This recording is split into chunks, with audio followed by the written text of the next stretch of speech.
Ito na naman ang inyong boring vlogger. Maghiwa ako ng cucumber and carrots. Ito nga pala, nire-ready ko lang. Lalagay ko sa container ko and then lagay ko sa ref. Para if ever nakakain ako, kukunin ko lang. Or babaunin ko sa work. Yan, kukunin ko na lang. Kasi pang partner ko kasi yan sa ulam ko na meat. Or tuna. Or San Marino corn tuna. Basta any meat kasi nauumay ako pag puro lang karne. Gusto ko talaga may partner na gulay or kung pwede gulay lang.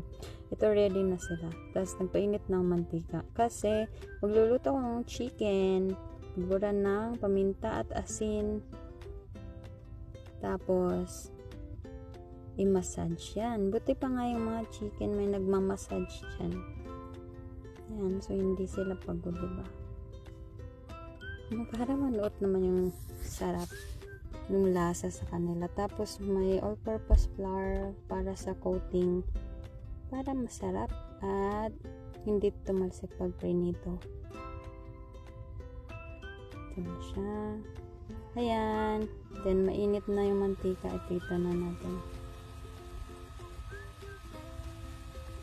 Masarap to. Lasa tong KFC. So ito na nga.